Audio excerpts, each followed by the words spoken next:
సంవత్సరాల పసిగుండను గంజాయి మత్తులో రేపు మర్డర్ చేస్తే ఈ ప్రభుత్వం అచేతనంగా ఉండిపోయింది. ఈ రోజు రాష్ట్రంలో జరుగుతున్న కారణాలకు ఈ రోజు దొరుకుతున్న డ్రగ్స్ కి ఈ ప్రభుత్వ వైఫల్యం కారణం కాదా? ఈ ప్రభుత్వం డ్రగ్స్ కు సంబంధించి విచారణ మీద సిట్ వేసి ఆ సిట్ లో ఉన్న అధికారిని అర్ధాంతరంగా ఎందుకు బదిలీ చేసిండ్రు? అతను ఎక్కడికి పోయిందా? సిట్ ఎక్కడికి పోయిందా? విచారణ ఎక్కడికి పోయిందని నేను అడుగుతున్నా అధ్యక్ష.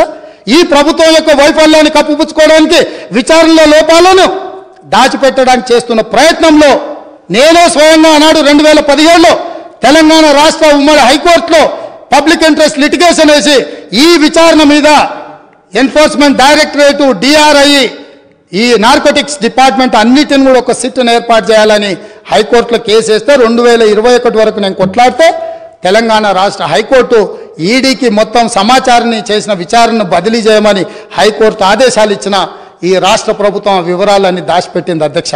ఆనాడు డ్రగ్స్లో ఏవైతే టెలిఫోన్లు కానీ, కంప్యూటర్స్ కానీ, ల్యాప్టాప్లు కానీ ఇతర సీజ్ చేసిన ఎక్విప్మెంట్, ఎలక్ట్రానిక్ ఎక్విప్మెంట్ని ఏది కూడా ఈరోజు వాళ్ళు ఫోరెన్సిక్ ల్యాబ్కు పంపించలేదు.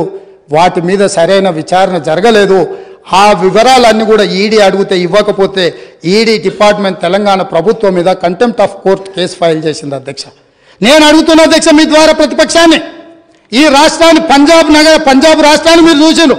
పంజాబ్ రాష్ట్రాన్ని ఈరోజు డ్రగ్స్ మహమ్మారి పట్టి పీడించడంతో ఈరోజు గ్రామాలలో పేద మహిళలు, ధనవంతులు శ్రీమంతులు కాదు, పేదలు భార్య తల్లి కూలికి పోయి సంపాదించిన డబ్బులో భర్తలను సోదరులను ఇవాళ డ్రగ్స్కి అలవాటు పడి బాధపడుతుంటే వాళ్ళకు అందులో సంపాదించిన కొంత డబ్బు పెట్టి డ్రగ్స్ కొని ఇచ్చే పరిస్థితి వచ్చింది.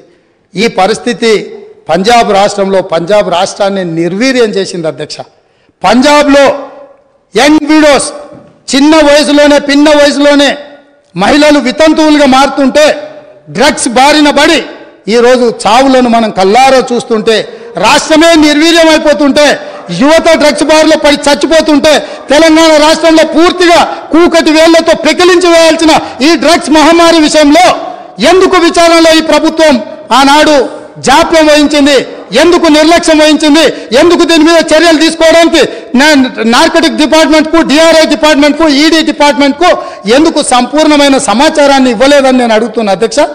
ఈరోజు నేను టీఎస్ ల్యాబ్లో ఒక అడిషనల్ డీజీ క్యాడర్ ఆఫీసర్ని పెట్టి ఎంపవర్ చేసి ఇవాళ ఈ రాష్ట్రంలో డ్రగ్స్ అనే పదం వినిపించొద్దు, ఈ రాష్ట్ర సరిహద్దులు ఎవడు గంజాయితో రావద్దు, ఎవడు వచ్చినా ఎంత పెద్దవాడైనా ఎంత గొప్పవాడైనా వాళ్ళ వెనకాల ఎవరు ఉన్నా ఊచలు లెక్క పెట్టాల్సిందే, లెక్క పెట్టియాల్సిందే అని ఈరోజు నా ప్రభుత్వం, మా మంత్రివర్గ సహచరులు తీసుకున్న నిర్ణయాన్ని ఈ ప్రతిపక్షాలు అభినందించాల్సిన అవసరం లేదు అధ్యక్ష. మిగతా విషయాలలో భిన్నాభిప్రాయాలు ఉండొచ్చు, భేదాభిప్రాయాలు ఉండొచ్చు.